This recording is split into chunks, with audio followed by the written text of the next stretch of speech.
Hello everyone, welcome to my YouTube channel. ಇವತ್ತಿನ special recipe ಏನಂದರೆ ಈರುಳ್ಳಿ ಬೋಂಡ. ಈ ಸಂಜೆ ಟೀ ಟೈಮ್ಗೆ ತುಂಬ ಚೆನ್ನಾಗಿರುತ್ತೆ. ನೋಡಿ ಎಷ್ಟು ಗರ್ಗರಿಯಾಗಿ ಕ್ರಿಸ್ಪಿಯಾಗಿ ಬಂದಿದೆ ಅಂತ. ನೀವು ಒಂದ್ಸಲ ಮನೇಲಿ ಟ್ರೈ ಮಾಡಿ. ಮಾಡೋದು ಹೇಗಂತ ನೋಡ್ಕೊಳ್ಳೋಣ. ಚಿಕ್ಕ ಈರುಳ್ಳಿಯನ್ನು ಹಚ್ಕೊಂಡಿದ್ದೀನಿ, ಪುದೀನ ತೊಗೊಂಡಿದ್ದೀನಿ, ಕೊತ್ತಂಬರಿ ಸೊಪ್ಪು ತೊಗೊಂಡಿದ್ದೀನಿ, ಹಾಗೆ ಚಿಕ್ಕ ಚಿಕ್ಕದಾಗಿ ಕಟ್ ಮಾಡ್ಕೊಂಡಿರೋ ಹಸಿಮೆಣ್ಸಿನ್ಕಾಯಿ ತೊಗೊಂಡಿದ್ದೀನಿ, ಕರ್ಬೇವಿನ ಸೊಪ್ಪು ಹಾಕಿದ್ದೀನಿ, ಅದನ್ನು ಕಟ್ ಮಾಡ್ಕೊಂಡಿದ್ದೀನಿ. ಒಂದು ಪ್ಲೇಟಲ್ಲಿ ನಾನು ಖಾರದ ಪುಡಿ, ಉಪ್ಪು ಹಾಗೂ ಜೀರಿಗೆ ತೊಗೊಂಡಿದ್ದೀನಿ. ನಂತರ ಒಂದು ಬೌಲಷ್ಟು ಕಡಲೆ ಹಸಿಟ್ಟು, ಆಮೇಲೆಲ್ಲ ಒಂದೊಂದು ಇಂಗ್ರೀಡಿಯೆಂಟ್ಸ್ ಹಾಕೋಬೇಕು. ಫಸ್ಟ್ ನಾನು ಕೊತ್ತಂಬರಿ ಹಾಕ್ಕೊಂಡಿದ್ದೀನಿ, ಪುದೀನ ಹಾಕ್ಕೊಂಡೆ. ನೆಕ್ಸ್ಟು ಚಿಕ್ಕ ಚಿಕ್ಕದಾಗಿ ಕಟ್ ಮಾಡ್ಕೊಂಡಿರೋ ಹಸಿಮೆಣ್ಸಿನ್ಕಾಯಿ ಹಾಕೋತಾ ಇದ್ದೀನಿ. ಆಮೇಲೆ ಕರ್ಬೇವಿನ ಸೊಪ್ಪು ಹಾಕ್ಕೊತಿದ್ದೀನಿ. ಆಮೇಲೆ ಈರುಳ್ಳಿ ಚಿಕ್ಕ ಚಿಕ್ಕದಾಗಿ ಹಚ್ಕೊಂಡಿದ್ದು ಈರುಳ್ಳಿಯನ್ನು ಹಾಕ್ತಾಯಿದ್ದೀನಿ. ಇವಾಗ ಕಡಲೆ ಹಸಿಟ್ಟು ಹಾಕ್ಕೋಬೇಕು. ಆಮೇಲೆ ಜೀರಿಗೆ ಹಾಕ್ಕೊಳ್ಳಿ, ಖಾರದ ಪುಡಿ ಹಾಕ್ಕೊಳ್ಳಿ. ಹಸಿಮೆಣ್ಸಿನ್ಕಾಯಿ ಹಾಕಿಟ್ಟಿದ್ರೆ ನಾನು ಖಾರದ ಪುಡಿ ಸ್ವಲ್ಪ ಹಾಕ್ಕೋತೆ. ನಿಮಗೆ ಎಷ್ಟು ಬೇಕೋ ಖಾರಕ್ಕೆ ತಕ್ಕಂತೆ ಹಾಕ್ಕೊಳ್ಳಿ. ಮತ್ತು ರುಚಿಗೆ ತಕ್ಕಷ್ಟು ಉಪ್ಪು ಹಾಗೂ ಸೋಡಾ ಸ್ವಲ್ಪ. ಇವಾಗ ಸ್ವಲ್ಪ ನೀರು ಹಾಕ್ಕೊಂಡು ಹಾಗೆ ಮಿಕ್ಸ್ ಮಾಡ್ಕೋಬೇಕು. ನೀವು ಕೈಯಲ್ಲಿ ಬೇಕಿದ್ರೂ ಮಿಕ್ಸ್ ಮಾಡ್ಕೋಬೋದು, ನಾನು ಸ್ಪೂನಲ್ಲಿ ಮಿಕ್ಸ್ ಮಾಡ್ತಾಯಿದ್ದೀನಿ. ಹಾಗೆ ಸ್ವಲ್ಪ ಸ್ವಲ್ಪ ನೀರು ಹಾಕ್ಕೊಂಡು ಫುಲ್ ಕ್ಲೀನಾಗಿ ಮಿಕ್ಸ್ ಮಾಡಬೇಕು. ಈಗ ನೋಡಿ ಹೇಗೆ ಮಿಕ್ಸ್ ಆಗಿದೆ ಅಂತ. ಈ ಥರ ಬರಬೇಕು, ಈ ಕನ್ಸಿಸ್ಟೆನ್ಸಿಯಲ್ಲಿ ಇರಬೇಕು. ಆವಾಗ ಬೋಂಡ ಕ್ರಿಸ್ಪಿಯಾಗಿ ಚೆನ್ನಾಗಿ ಬರುತ್ತೆ.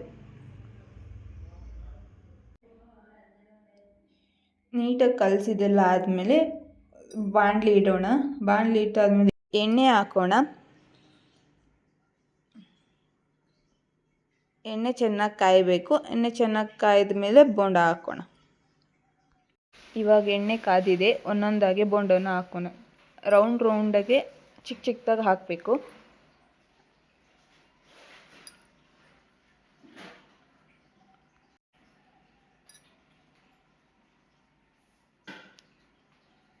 ಹಾಕಿದ್ದೆಲ್ಲ ಆದಮೇಲೆ 20 ಸೆಕೆಂಡ್ಸ್ ನಾವು ಅದನ್ನು ಅಲ್ಲಾಡಿಸ್ಬಾರ್ದು. ಅಲ್ಲಾಡಿಸಿದ್ರೆ ಎಲ್ಲ ಕಲಸೋಗ್ಬಿಡುತ್ತೆ. ಸೊ 20 ಸೆಕೆಂಡ್ಸ್ ಇದ್ದರೆ ಸಾಕು, ಅವಾಗೆಲ್ಲ ಚೆನ್ನಾಗಾಗುತ್ತೆ. ನೋಡಿ ಈಗ ಈ ರೇಂಜಲ್ಲಿದ್ದಾಗ ತಿರುಗಿಸ್ಬೇಕು. ಮೀಡಿಯಮ್ ಫ್ಲೇಮಲ್ಲಿ ಇಟ್ಕೊಂಡು ಇದನ್ನು ಗೋಲ್ಡನ್ ಕಲರ್ ಬರೋವರೆಗೂ ಫ್ರೈ ಮಾಡ್ಕೊಳ್ಳೋಣ. ನೋಡಿ ಲೈಟಾಗಿ ಬ್ರೌನ್ ಕಲರ್ ಆಗ್ತಾಯಿದೆ.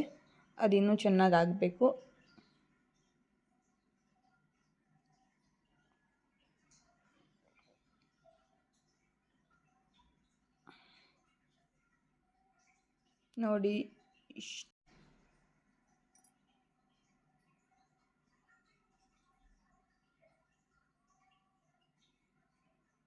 ನೋಡಿ ಈಗ ಬ್ರೌನ್ ಕಲರ್ ಚೇಂಜ್ ಆಗಿದೆ ಅಲ್ಲ, ಇಷ್ಟು ಬ್ರೌನ್ ಆದರೆ ಸಾಕು.